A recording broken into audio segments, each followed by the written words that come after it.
एक बार की बात है। टनकपुर नाम का बहुत बड़ा राज्य था। उसमें एक छोटा सा गांव था। इस गांव का एक नियम था जो कई वर्षों से चला आ रहा था। वो ये था कि इस गांव के राजा का चुनाव खुद वहां के लोग ही करते थे और वो जो भी राजा चुनते वह 5 साल तक राज्य करता था। उसके बाद उसे पास के घने जंगल में छोड़ दिया जाता था। यही उस गांव का रिवाज था। परंतु आज तक उस जंगल से कोई राजा वापस नहीं आया था और न ही किसी ने यह जानने की कोशिश की थी कि वो सब राजा कहाँ चले गए। अब पुराने राजा के 5 साल पूरे हो चुके थे। लोगों को नए राजा की तलाश थी। उन्होंने पुराने राजा को जंगल में छोड़ दिया और नए राजा की तलाश में निकल पड़े। अब उन्हें समझदार और एक चतुर राजा की आवश्यकता थी। नए राजा के चुनाव का काम राज्य के मंत्री को सौंपा गया। राज्य के मंत्री ने किशोर नाम के एक व्यक्ति के बारे में बहुत सुना था। किशोर एक बहुत गरीब व्यक्ति था और वह पास के गांव में ही अपने परिवार के साथ रहता था। एक दिन मंत्री किशोर के पास गए और उसे सारी बात बताई। मंत्री ने कहा, क्या तुम इस राज्य के राजा बनना पसंद करोगे? क्या तुम्हें ये प्रस्ताव मंजूर है? किशोर थोड़ी देर के लिए चुप हो गया और कुछ सोचने के बाद बोला, मुझे 1 दिन का समय दीजिए आप, मैं फिर आपको बताता हूं। इस पर मंत्री बोला, ठीक है, मैं कल फिर आऊंगा, आप मुझे अपना उत्तर बता दीजिएगा। मंत्री के जाने के बाद किशोर ने सारी बात अपनी पत्नी को बताई।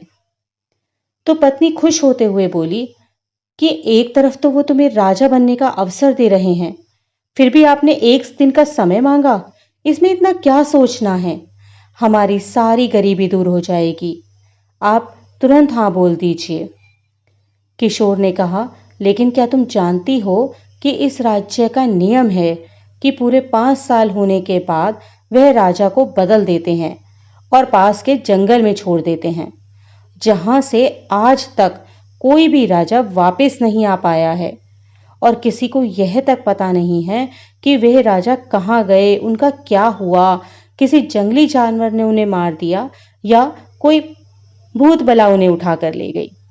तो उसकी पत्नी बोली, हम इस समस्या का कोई ना कोई समाधान ढूंढ लेंगे, आप बस मंत्री जी को हाँ कर दीजिए।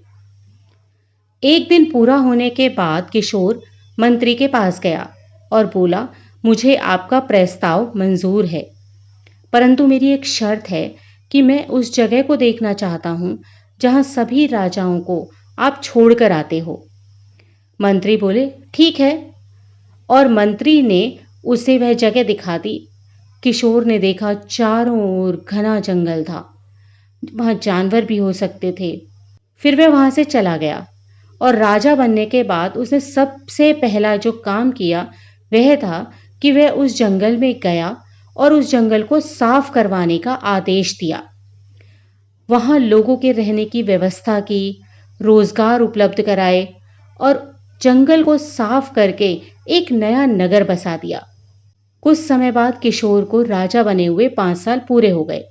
प्रथा के अनुसार उसे भी उसी जगह पर जहां पहले जंगल था और अब एक भरा पूरा नगर बस चुका था, छोड़ दिया गया। अब वहां उसे किसी प्रकार का कोई खतरा नहीं था। वहां किशोर आराम से अपने परिवार के साथ रहने लगा। इस तरह से किशोर और उसकी पत्नी की सूझबूझ से उनकी जान बची और उन्होंने एक अच्छी और सुदृढ़ जिंदगी जी।